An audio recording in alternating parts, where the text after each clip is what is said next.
Hello students, commerce success academy তোমাদের সবাইকে স্বাগত। আজকে তোমাদের সাথে আমি শেয়ার করব বেসিক অ্যাকাউন্টিং টার্মের 2 নম্বর ধাপ, অর্থাৎ এনটিটি কনসেপ্টের পরে হলো বিজনেস ট্রানজাকশন।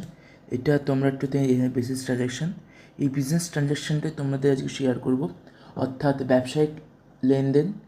এটা একটুখানি আমি ভালো করে আজকে বোঝাবো এই জিনিসটা কী, ব্যবসায়িক লেনদেনটা কী, ঠিক আছে? কারণ এর আগে তোমরা পড়েছিলে এনটিটি কনসেপ্টের ওপরে, কিন্তু আজকে তোমরা পড়বা হচ্ছে হলো বিজনেস ট্রানজাকশন। এর আগে তোমরা পড়েছিল এনটিটি কনসেপ্ট। তো আজকে তোমরা পড়বে হলো বিজনেস ট্রানজাকশনের উপরে। তো ভিডিওটাকে ভালো লাগলে সাবস্ক্রাইব করো, লাইক করো এবং ভিডিওটিকে শেয়ার করে দিও, কারণ এই ভিডিওগুলো খুবই বোঝার ভিডিও। এগুলো কনসেপচুয়াল ভিডিও। আমি প্রথমেই অঙ্ক করাচ্ছি না, পারলে আমি প্রথমে অঙ্ক করাতে পারতাম, প্রথমে জার্নাল এন্ট্রি দিয়ে অঙ্ক করাতে পারতাম, কিন্তু ফার্স্ট আমি কনসেপ্ট দিয়ে অঙ্ক করাচ্ছি, কারণ কনসেপ্ট দিয়ে বোঝাচ্ছি, কনসেপ্ট দিয়ে সমস্ত কিছু উত্তর দেবো, ঠিক আছে? আর কনসেপ্ট বুঝলেই তোমরা বুঝতে পারবে হলো বেসিক সমস্ত গভীর জিনিসটাকে ভালো করে। অ্যাকাউন্টিংসে তোমাদের যেহেতু নিউ সাবজেক্ট, তো এটা তোমাকে গভীরটাকে বুঝতে হবে। যদি তোমরা এটা গভীরটাকে না বুঝতে পারো, তাহলে কিন্তু এটা কদাপি হবে না। তো তো শুরু করা যাক আজকের ভিডিও। ভালো লাগলে ভিডিওটিকে সাবস্ক্রাইব করো, লাইক করো এবং শেয়ার করে দিও বন্ধুদের কাছে, কারণ এরকম ভিডিও এই চ্যানেলে প্রায়ই আসে। তো শুরু করা যাক।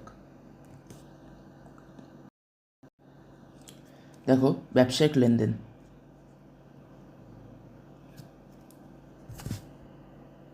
ব্যবসায়িক লেনদেন কি? ব্যবসায়িক লেনদেন অর্থাৎ বিজনেস ট্রানজাকশন বলতে এমন সব অর্থনৈতিক লেনদেনকে বোঝায় যা টাকার মাধ্যমে পরিমাপ করা যায় না এবং ব্যবসার আর্থিক অবস্থার উপর প্রভাব ফেলে। মানে এমন সব লেনদেনকে বোঝায় যা অর্থনৈতিক প্রভাবে ফেলে বলে। অর্থাৎ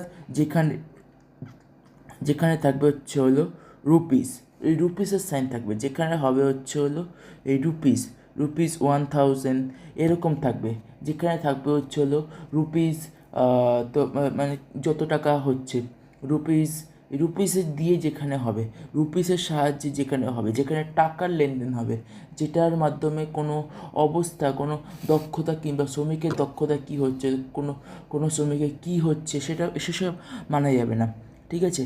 যেগুলো হচ্ছে, ঠিক আছে, একেই বলে ব্যবসায়িক লেনদেন, ঠিক আছে? যেগুলো আর্থিক অবস্থার উপর প্রভাব ফেলে,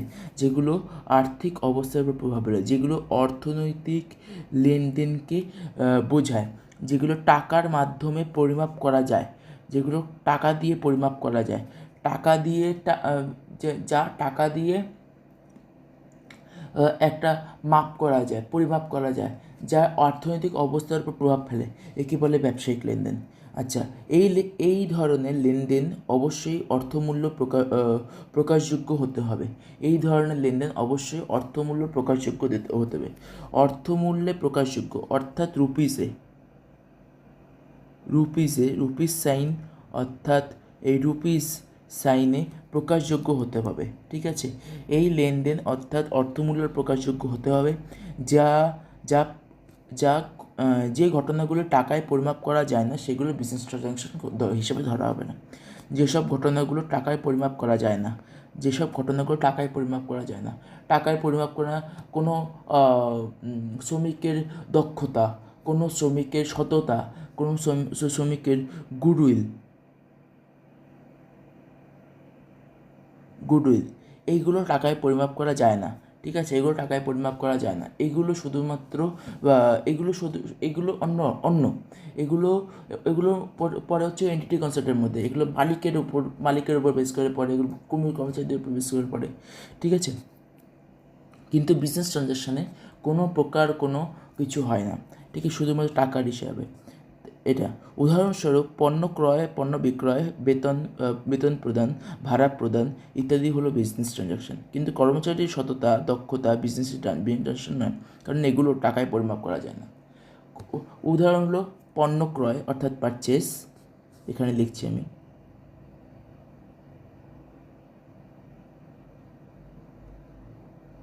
পারচেজ, সেলস, বেতন প্রদান, স্যালারি, রেন্ট পেইড, এইগুলো এইগুলো কিন্তু টাকায় পরিমাপ করা যায় না। এগুলো টাকায় পরিমাপ করা যায়, কিন্তু কর্মচারীর সততা, দক্ষতা এইগুলো টাকায় পরিমাপ করা যায় না। আচ্ছা, সুতরাং বিজনেস ট্রানজ্যাকশন হলো এমন সব লেনদেন যা অর্থের মাধ্যমে প্রকাশ করা যায় এবং ব্যবসার হিসাবের মধ্যে রেকর্ড করা হয়। ঠিক আছে, সুতরাং বিজনেস ট্রানজ্যাকশন হলো এমন একটি লেনদেন যা অর্থের মাধ্যমে প্রকাশ করা যায় এবং ব্যবসার মাধ্যমে রেকর্ড করা হয়। ব্যবসায় কী হচ্ছে, ব্যবসার দৃষ্টিকোণ থেকে কী দেখা যাচ্ছে, কী হচ্ছে সেটাকে তার মাধ্যমে রেকর্ড করা যায়। আচ্ছা, তারপরে দেখো শর্ট রিভিশন নোটস। এখানে কি আছে শর্ট রিভিশন নোটস, কারণ আমি প্রত্যেকটা ভিডিওতেই শর্ট রিভিশন নোটস দিই।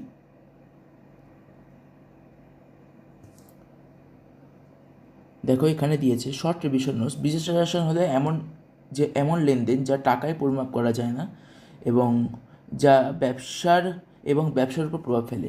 টাকায় পরিমাপ করা যায় না কিন্তু ব্যবসার উপর প্রভাব ফেলে দেয়।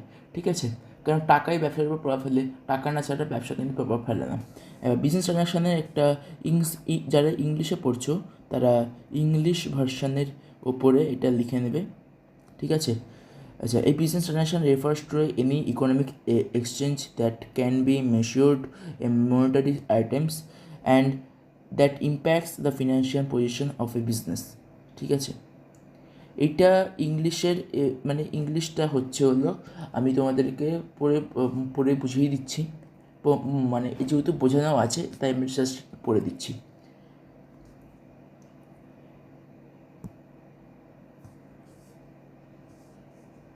তারপর হচ্ছিল সাচ ট্রানজাকশন মাস্ট বি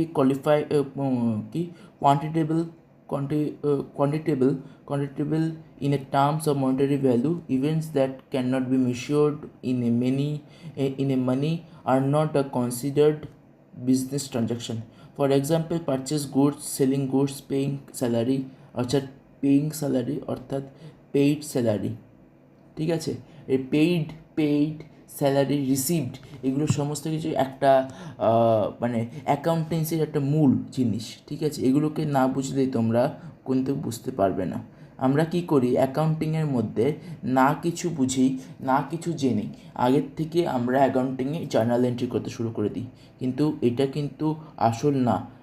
তার আগে করতে হবে তোমাদেরকে এর কনসেপ্ট বুঝতে হবে। এই কনসেপ্ট না বুঝলে, কনসেপ্টের জন্য একটা কী করে বই ধরে নিই, এইটা হবে না। বই ধরলে ভাই এইটা হবে না, এরকম করে হয় না। কারণ তোমরা যদি কনসেপ্ট না বোঝো, কনসেপ্টের জিনিস না বোঝো, তাহলে তোমরা কিন্তু পড়তে পারবে না। যদি কনসেপ্ট ভালো করে বোঝো তাহলে তোমাদের কাছে সমস্ত কিছু সোজা লাগবে। ভাই আমি কনসেপ্ট জানি, আমি আর কি জানবো। ঠিক আছে, এবার আর business transaction etc. are business transactions. However, employees' honesty, or efficiency is not a business transaction, as the qualities can be measured in a monetary terms. Acha. Therefore, a business transaction is any exchange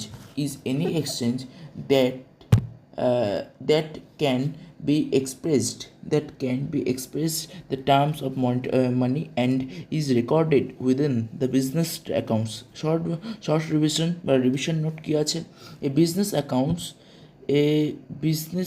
transaction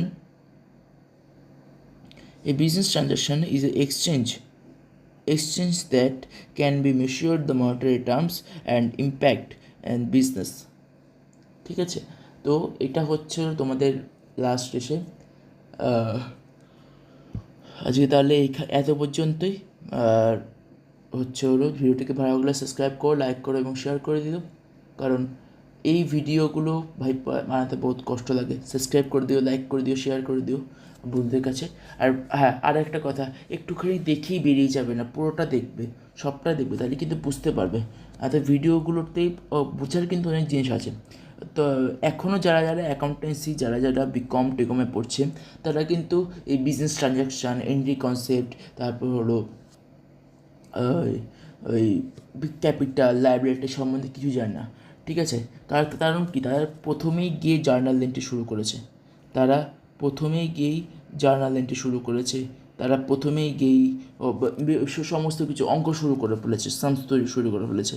তারা জানে না, তারা জানে না যে এই যে concept আমরা বুঝি না, যদি কোনো ব্যাংক ট্যাঙ্কে চাকরি পাই, ইন্টারভিউতে তারা এই কনসেপ্ট জিজ্ঞাসা করে, কনসেপ্টই তাদের মূল অংশ, ঠিক আছে। তারা কিন্তু মানে চালায় না যে জার্নাল এন্ট্রি করো, এই করো সেই করো, এই সব কিছু বলে না।